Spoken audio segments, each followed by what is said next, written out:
People always ask when I realized my sister wasn't just competitive, but a thief of the most personal kind. It wasn't when she flirted with my high school boyfriend or when she cried on the shoulder of the man I planned to marry. It was the night I unlocked Cole's apartment and found her in his bed, smirking like she'd finally taken the last thing I had. Most people crumble in moments like that. I didn't. Something steadier moved through me, something I didn't recognize yet. Because that night, without knowing it, I'd already met the man who would end her life as she knew it. Growing up, people used to say my sister Diana and I were a study in contrasts. She was the kind of girl who didn't just walk into a room, she rearranged it. Bright smile, sharp jawline hair that fell perfectly without trying. I was quieter, softer around the edges, more likely to tidy the table after dinner than command the conversation. Mom said we balanced each other. But balance isn't the word I would use. The first time I noticed something was off, we were in high school. I was dating Tyler, a sweet, slightly awkward boy who carried my books and blushed whenever I touched his hand. One afternoon, he came over so we could study for a biology test. We were halfway through flashcards when Diana drifted into the living room wearing her cheer hoodie, pretending she couldn't solve a simple equation. Tyler leaned in to help, and I watched something flicker across her face, an interest that had nothing to do with math. A week later, he stopped texting as often. A month later, they were just hanging out, which everyone at school knew was code for something else. Mom said I was being dramatic. Diana can't help being charming. She laughed like it was a compliment. By the time I started dating Caleb after graduation, I'd convinced myself the first situation was bad luck. But history repeated itself. At a family dinner, Caleb tried to tell a story about his new job, and Diana placed her hand on his arm like she'd known him for years. Mom noticed, of course, but instead of calling Diana out, she whispered to me in the kitchen, "Maybe stop bringing your boyfriends here. You know how easily she gets attached." The logic was so backward it made my teeth ache, but I stayed quiet. Staying quiet was something I'd mastered. When Mason came along, a coworker who made me laugh during overnight shifts, I told no one except Mom. She promised she wouldn't mention him. A week later, Diana bumped into him at a coffee shop in our town and suddenly needed career advice. You don't want to guess how that ended. But Evan hurt the most. We were together 2 years. We talked about rings, apartments, future kids. He met my grandparents, memorized my coffee order, left a spare hoodie at my place. We were real. And even then, Diana found her angle, emotional emergency at midnight, crying on his shoulder, Mom telling me Evan's too kind. He can't ignore a girl in distress. When the relationship fell apart, no one looked surprised but me. I told myself I'd grown numb to betrayal, that heartbreak had a limit. But numbness is a myth. Hurt accumulates, reshaping you piece by piece. Then came Cole, a man I didn't even introduce to my family for 8 months, because for once I wanted something untouched, unshared, unthreatened. He felt different, steady, real. I thought I'd finally outgrown the curse. I didn't understand then that secrets don't protect you. They just delay the inevitable. I should have known peace doesn't last in my family. It took just one slip, one careless moment for everything to unravel. I was at a cousin's barbecue when May, who has never been able to whisper at an appropriate volume, leaned over the grill and said, "So how's that guy you're seeing? The one in Denver, the tall one." She said it casually, flipping a burger, not realizing she'd just handed Diana the coordinates to invade the last safe corner of my life. I felt my stomach drop. Diana's head snapped up from across the table, her eyes bright with curiosity. "Guy in Denver?" she asked. Voice sugar sweet but sharp underneath. I forced a laugh, changed the subject, but the damage was done. Diana has never needed details, just a hint of something I valued was enough to ignite her hunt. I didn't sleep that night. I lay in bed replaying May's words, each one landing like a needle. Cole didn't post much online, but he existed. He had a job, a face, a name. And Diana was frighteningly skilled at finding what she wanted. If she could track down Mason with nothing but a coffee cup logo, she could find Cole with much less.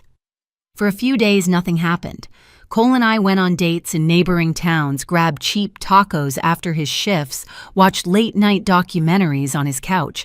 But there was a tightness in my chest I couldn't shake, a constant scanning of shadows for signs of her. Then the small things started. Cole hesitated before answering my calls. He ended dates early, saying he was tired. His texts grew shorter. I told myself he was stressed with work, but deep down I recognized the pattern, the quiet drift, the emotional detour. One afternoon, I walked into a grocery store and froze. Diana stood in the produce aisle wearing an outfit she never wore in our town, too polished, too intentional. She wasn't holding a basket. She wasn't shopping. She was waiting. And when her phone lit up, she smiled at the screen in a way that made my skin go cold. I didn't confront her. I just walked out with my heart pounding and my throat dry. I told myself I was being paranoid, but the truth is, you can't mistake the scent of smoke when you've lived through enough fires. 2 nights later, Cole canceled our dinner, saying he needed some alone time. His voice was distant, clipped. Something inside me tightened, but I didn't push. I just said goodnight and sat in silence long after the call ended. The next morning before sunrise, I drove to his apartment with a bag of breakfast pastries and a hope I didn't fully believe in. His car was outside. The lights in his living room were on. The hallway smelled like detergent and burnt toast. I unlocked the door quietly like I'd done dozens of times. And there she was, Diana in his bed, Cole beside her. Her hair spilled across his pillow like she owned the place. Her expression wasn't guilty, wasn't startled. It was triumphant, like this was the victory she'd been building toward her entire life. "I guess secrets aren't your thing," she said, voice lazy, satisfied. Cole didn't even look ashamed. Something fractured inside me, clean and final. That was the night my breaking point became my beginning. In the days after I found Diana in Cole's bed, the world around me felt muffled, like someone had stuffed cotton into my ears. I moved through my shifts mechanically, answering patients, charting vitals, pretending I wasn't replaying that bedroom scene on loop. People think heartbreak is loud, screaming, crying, throwing things. Mine was quiet, a slow freeze spreading under my skin. Mom called the next morning not to check on me, but to chastise. "You can't blame your sister for being magnetic," she said. "Maybe you should think about why your relationships keep slipping away." I held the phone to my ear and listened to my mother analyze my failures, as if she'd been waiting for the chance. I didn't argue. I didn't defend myself. Something inside me had gone still. A week later, on a cold afternoon, I walked into a small coffee shop after my shift, just to avoid going home. I ordered tea I didn't want and sat by the window staring at nothing. That's when a man at the next table asked if the seat across from me was taken. He was tall, sharply dressed, and carried himself like someone used to being listened to. He introduced himself as Victor Reyes. I told him my name, expecting nothing of the conversation, but he had a way of speaking that made people lean in, smooth, practiced, almost warm if you didn't look too closely. We talked casually about work, the weather, the city. I didn't volunteer anything personal, but when his phone buzzed and he said something about a business proposal meeting, something flickered inside me, an instinct not of attraction, but recognition. Diana would have noticed him from a mile away. Men like Victor were her weakness, self-assured, polished, a little mysterious. He asked if I wanted to grab dinner sometime. I said no, but thanked him politely. When I stood to leave, his eyes followed me calculating. Not predatory, just curious, like he'd spotted a puzzle he wanted to solve. That night, I looked him up. His name appeared in news articles, nothing criminal, nothing confirmed, just whispers of messy breakups and lawsuits tied to business disputes. A man who charmed easily, who burned bridges quietly, who left chaos behind without technically committing a crime. The kind of man Diana would chase without hesitation. I didn't introduce him to her directly. I didn't have to. A few days later, I mentioned him casually at a family dinner when Mom asked if I'd met anyone new. I downplayed it, almost shrugging it off. Diana didn't blink, didn't comment. But I watched her take mental notes the way a hawk registers movement in the grass. 3 days later, she ran into him at a downtown coffee shop, the same one where I'd met him. By the following week, she was texting him nonstop. By the next, they were dating. And for the first time in my entire life, I didn't warn her. I didn't intervene. I didn't protect her from herself. I simply stepped out of the way. When Diana fell for Victor, she didn't fall gently. She plunged reckless, breathless, certain she'd discovered a man who finally matched her shine. Their first date turned into a weekend trip. By week 3, she was posting filtered photos of wine glasses and city skylines, always angled to hint at luxury without revealing the man beside her.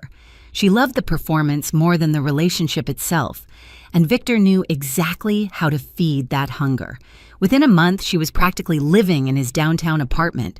She bragged about the skyline view, the marble counters, the elevator that needed a key card. "It feels like I'm finally with someone on my level," she told me during one of her rare calls she only made when she wanted someone to admire her. I listened, said very little, and kept my voice steady. Victor wasn't cruel at first. Men like him rarely are. He was attentive, generous in gestures, skilled at crafting an image. But underneath those polished layers was something colder, something I'd sensed even before Diana did. The first fracture came quietly. Diana called one night saying she was short on money for shared expenses at the apartment. "I'm investing in our future," she said breathlessly.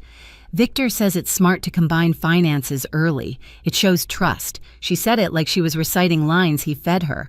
A week later, she withdrew $30,000, her entire savings, to invest in a project Victor was spearheading. She explained it like she understood the details. She didn't. I knew what was coming, but I didn't say a word. Soon the tone of her calls shifted. She still boasted, but her voice trembled at the edges. She asked if breakouts on her skin could be caused by stress. If it was normal that Victor had the only key card. If it was healthy for him to check her messages for transparency. "He loves me," she insisted, but her voice cracked. Then came the night she whispered into the phone, Do you think someone can love you and still scare you?" My throat tightened, but I forced my answer to stay neutral. "What do you think?" She didn't respond. A few days later, the fear in her voice was clearer. Victor had asked her to sign a few papers related to their shared expenses, bills, authorizations, statements. She admitted she hadn't read everything. "It's normal," she said. "Couples do this all the time." Right, I said nothing. My silence wasn't punishment. It was finally giving her the space to face herself. Then everything caved in at once. It was early morning when my phone buzzed nonstop, first from Diana, then Mom, then from an unknown number. I ignored the first few calls until May finally texted, "Turn on the news." I did. A headline scrolled across the bottom of the screen: "Investigation into financial misconduct leads to raid at downtown apartment." The building looked familiar even from the helicopter footage. Glass balconies, steel framing, police vehicles crowding the entrance. Reporters stood outside microphones pointed toward the chaos. By the time I reached the apartment, agents were still inside. The hallway was filled with clipped orders, rustling documents, nervous neighbors whispering. Diana sat against the wall with a blanket around her shoulders, shaking, not from cold, but from the sudden collapse of the world she'd built on illusion. When she looked up and saw me, her face contorted into something between relief and shame. "He used me," she whispered. He said I was helping him. I thought I was part of something important." She looked terrified, not of the agents, but of herself. An investigator approached, holding a folder thick with printed statements. "You signed these," he said gently. Multiple times. He wasn't accusing, he was informing her of the reality she'd walked straight into. "I didn't read them," Diana cried. "He told me they were routine." The agent nodded sympathetically but remained firm. "Not reading them doesn't erase liability." That sentence cracked something in her. A sob tore out of her chest, raw and unfiltered. Mom rushed in moments later, frantic hair messy, like she'd sprinted the entire way. "Where is she, Diana? Baby, talk to me." She knelt beside her, cupping her face. "We'll fix this. We'll get you a lawyer. We'll—" Then she turned on me. "This is your fault," she hissed. "You knew. You must have known what kind of man he was." Her words were knives, but they didn't cut like they used to. I didn't raise my voice. I didn't defend myself. "Diana made her choices," I said quietly. "For years, she took from me without consequence. This time, she took from the wrong person." Mom stared at me like I was someone she'd never seen before. Diana shook her head, tears streaming. "Please," she whispered, "don't leave me alone." For a moment, I felt the old instinct rise, the urge to protect her from everything, even herself. But then I remembered the countless nights I'd cried alone, the relationships she'd shredded, the way she'd smiled in Cole's bed, like she'd won something. I knelt beside her, meeting her eyes. "You're not alone," I said softly, "but you are responsible." Her shoulders sagged under the weight of those words. Victor, meanwhile, was escorted past us in handcuffs, expression blank, posture rigid. He didn't look at Diana once. In the days that followed, the investigation unraveled layers of financial misconduct tied to his name. Diana wasn't charged with the most serious counts, but she was held accountable for the documents she'd signed. She took a plea deal to reduce penalties, but the damage was already done, ruined. Credit drained, accounts looming, restitution, a criminal record she'd carry like a shadow. She moved out of the apartment with nothing but a duffel bag. Mom cried. Dad stayed quiet. And I walked behind them, hands in my pockets, feeling nothing and everything at once. A few nights later, as I sat alone in my apartment, I finally exhaled. Not a triumphant breath, just a release. A long overdue acceptance that justice doesn't always roar. Sometimes it unfolds quietly in the spaces where you stop shielding someone from the consequences they choose. If you've felt that kind of betrayal, the slow erosion of your worth, then you understand why I didn't intervene, why I couldn't. Some patterns only break when the person creating them hits a wall they can't walk through. And if you want to follow stories like this, stories about boundaries, justice, and what happens when silence finally breaks, there's a place for you. Support us on Ivory Revenge. By subscribing, you'll get notified the moment a new story goes live, Tiam. Diana didn't go to prison, but the consequences clung to her like smoke long after the investigation ended. With a plea deal in place, she avoided the worst charges yet. The fallout was crushing her savings gone. Her credit destroyed, her name now tied to a scandal she barely understood. Mom tried to shield her at first, insisting the world had been unfair, but even she couldn't rewrite the facts printed on the bills and statements arriving every week. Within a month, Diana packed what little she had left and moved to Portland, taking a job at a small cafe. The girl who once floated through rooms now moved carefully, shoulders tight, eyes tired. I checked her social media only once. She looked older, quieter, almost unrecognizable. As for me, I finally started therapy. I told the truth out loud for the first time, the years of comparison, the pattern of betrayal, the exhaustion of always being the one expected to understand. Healing didn't come quickly, but it came honestly. Dad and I grew closer. Mom avoided the topic entirely, and in the rare quiet moments I realized something simple. Sometimes the only way to reclaim your life is to stop bleeding. For people who never notice you're hurt, looking back now, I don't feel triumph or revenge in the way people expect. What I feel is clarity, the kind that settles in when you finally stop fighting to be valued by someone determined to dim you. Diana's downfall wasn't my victory. It was the natural end of a path she refused to step off. And my healing didn't begin when she broke. It began the moment I chose myself instead of chasing her approval. If any part of my story echoes something in your own life, you're not alone. Share your thoughts below and tell me where you're watching from. And if you'd like more stories like this, don't forget to subscribe for the next episode.